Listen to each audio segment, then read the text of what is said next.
Plastic packaging makes up a third of all plastic use.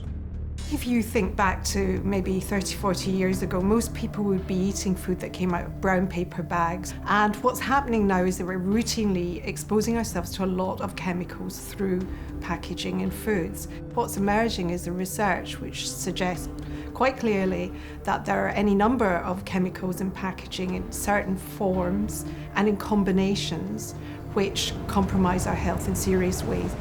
There are very few areas of the world ocean which are plastic-free.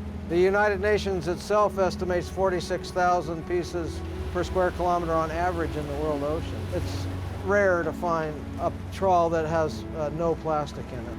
It seemed to me that we were putting a lot of plastics on the planet, and they were mostly ending up in landfills or in places where they shouldn't, doing harm instead of good. And I thought it would be good for the planet and the environment to figure out how to get those plastics back and reuse them. And I also thought it would be a good business proposition. So we had to come up with brand new technology. So the first thing is we went after the most complex waste streams in the world because they're so abundant and nobody was solving that problem. Secondly, we came up with technology that could not only separate the non-plastics from the plastics at a particle level, but also separate the plastics at the particle level by type, grade, and color. And no one even thought that was possible, including many of my engineers when we started. A lot of plastics recycling done in developing countries leaves a lot to be desired because of the way they treat their byproducts and also how they're doing their process. It's dangerous. Often it's dangerous for the people doing the recycling, and it's also not great for the local ecosystems or eventually the larger ecosystems because their waste streams often end up in the oceans and so forth. So what we do is very hard, but I think mining is even harder, frankly. So we call it above ground mining. We're on a mission to do it right and to show the world it can be done right. You can do it right and still make money. It might be harder and it's not the fastest way, but in the end it will be the best way, for sure.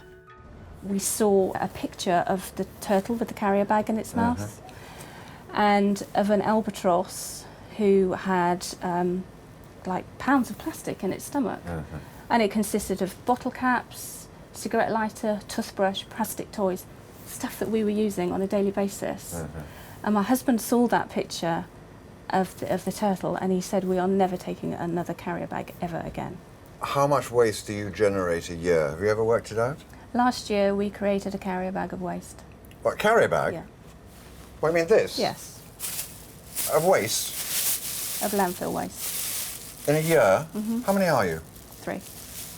And a rabbit. 3 of you and a rabbit. Well, the rabbit, I suppose, eats mostly. But anyway, that's extraordinary. But what about your newspapers? They get recycled. So waste that cannot be recycled for a whole year. That's absolutely amazing. I would love to know, I mean, how you do it.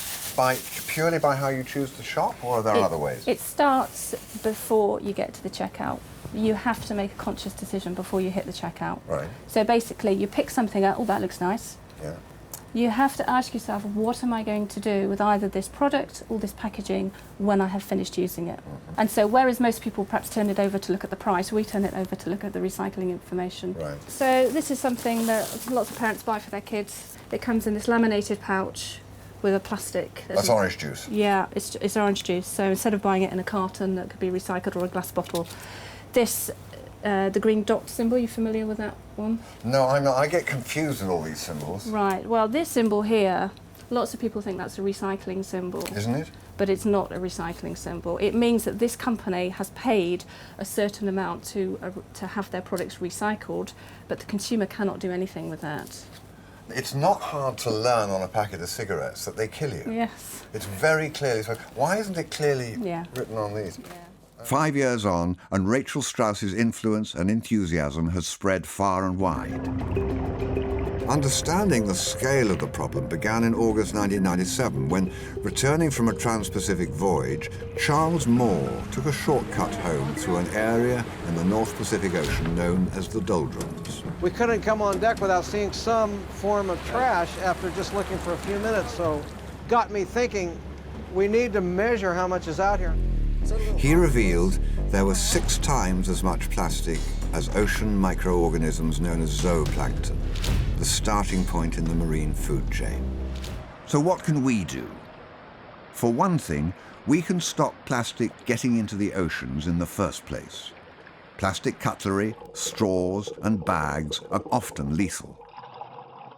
But I've often wondered if it were possible to do without packaging altogether. Our aim at Unpackage is to help customers refill their own containers instead of creating more packaging waste. So I bring my containers here for everything. You bring your container. If it's dry goods that you want, you can either bring a bag, or if you bring a Tupperware, we just weigh it first, then you just fill it up. It means you can buy exactly the amount you want as well, which means you don't waste any food. The UK alone fails to recycle a staggering 16 million plastic bottles a day. Along with iconic London store Selfridges, London Zoo took the step of removing single-use bottled water from their shelves altogether. Initially, everyone was really nervous about removing bottled water because it's a big income generator. But when we actually did it and we replaced it with more sustainable alternatives, we found that the economic implications were actually minimal, and that people were very supportive, and that people want to get behind this campaign, and they realize that these have snuck into our lives, and we really don't need them. There's been this myth in the media about an island of garbage the size of Texas and then twice the size of Texas. It isn't like that at all. And in fact, it's more like this, a thin plastic soup. And this is actually a very concentrated sample. This is right off the coast of California. But you'll see it's small, broken down fragments of plastic that share space with zooplankton. There's no place that we have gone where we didn't find at least some particles of plastic, small confetti, in our surface samples. It's everywhere.